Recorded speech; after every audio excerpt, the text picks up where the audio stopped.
Welcome to Southern Trace Camping, where today we're coming to you from Atlanta State Park, which is located just outside of Texarkana, Texas. So it's in the northeast part of Texas. Now right here we're going into the Knight's Bluff camping loop. And right here we're going to take a right into a smaller loop, which I believe was sites 1 through 8. And these are all basically tent camping sites. That's all that they show on the map is just pictures of tents, so I'm guessing that's all that they let in there. Now if you find yourself taking this right and you still have your trailer hooked up, don't worry, there's plenty of room to make this loop around the middle of this. A few things to know about this park is if you find yourself here and there's a lot of bad weather, a lot of rain, you can always go into Texarkana. It's about 25-30 minute drive, and we did some bowling because we were there with bad weather. In fact, we had some pretty good sized hail that hit us while we were at this park, and I'll show you pictures of that in the slideshow. But there's a place there that was kind of cool. We got a family photo that was called, basically it's where the state line hits the courthouse. So we went there, and you can type in on your GPS, U.S. District Court, Eastern District, Texarkana, and it will take you to the courthouse. And on the back side of the courthouse, there's a sign. And where that sign is, you can have 1 foot in Texas and 1 foot in Arkansas. So that's something cool you can check out, along with we did some bowling and some other stuff.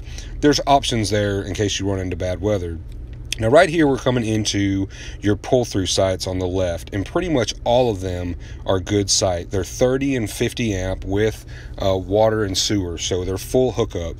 And the sites on the right you will see are very small sites. There is one fifth wheel there, but the guy had to unhook, and he had a time getting into that site. A lot of these other sites I don't know that you could have got a big trailer into. But as you can see, these are very spacious, for the most part level. They're a little bit uneven front to back and a little bit left to right, but it's very easy to make those adjustments. And at the end of this loop, it goes all the way down and just makes a loop around this point. There is a swing set and a pavilion and an outdoor restroom down here that we're getting ready to come up on. I kind of show you a little bit of what this point looks like, but I don't drive the whole point just because there's really no point in doing that.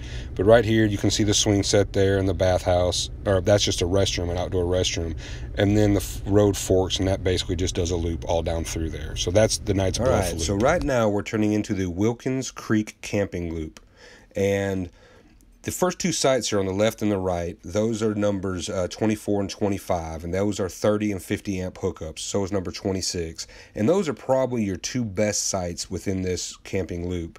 If you'll notice as we drive through here, you're going to start seeing the sites on the left start to kind of go uphill, and the ones on the right start to kind of drop down in hills, and they start getting more and more uneven as we go through this. And if you'll notice, there'll be a trailer coming up here. You'll notice how it drops down to where the bumper of that trailer is. These sites are doable, but they're not absolutely the best.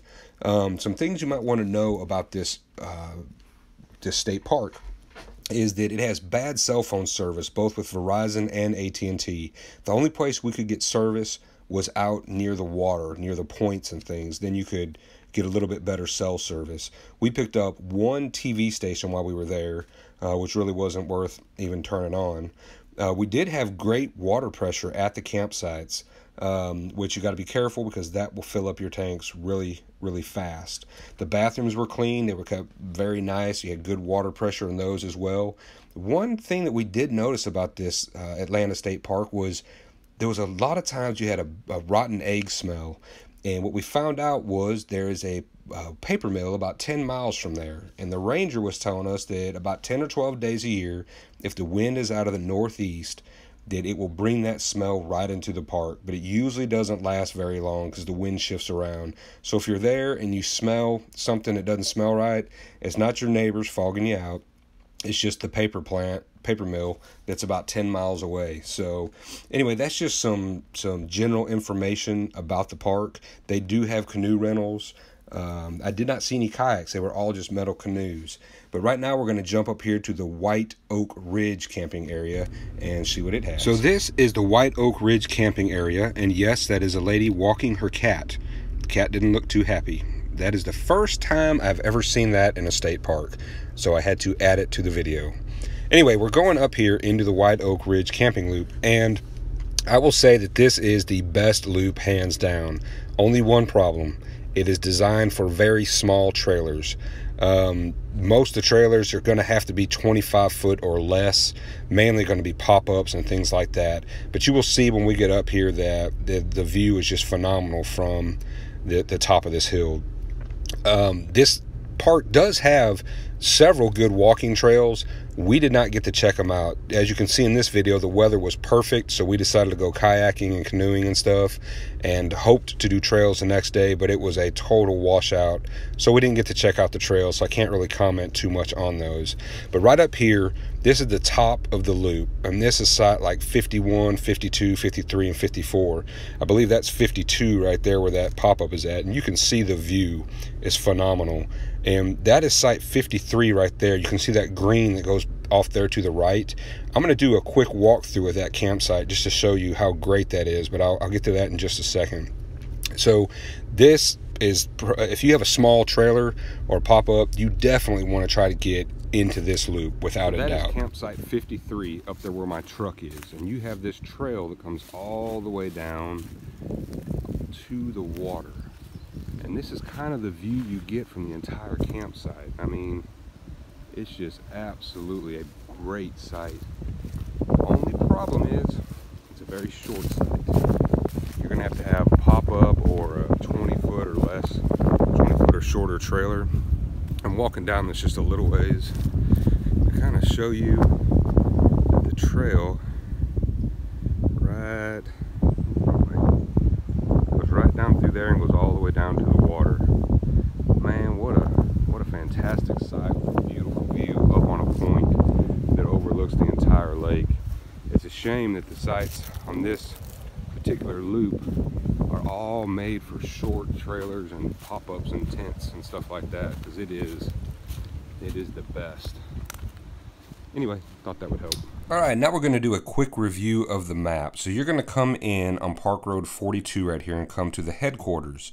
The headquarters is just your standard check-in. It does have a small store where you can get hats, walking stick medallions, just your souvenir kind of stuff. And also that's where you will do your canoe rentals. They rent you rent them out, they give you a key, and then they have two different locations where you can go and unlock the canoes and take them out. Now, if you left out of the headquarters and you took your first right, you're going to follow this around over to this loop here, which is the Wilkins Creek camping area. Now you'll notice in here that we have some green boxes. The green box sites are 30 and 50 amp hookup. And as we talked about in the video earlier, sites 24, 25, and 28 are probably your best sites, and then they start getting very uneven all through here.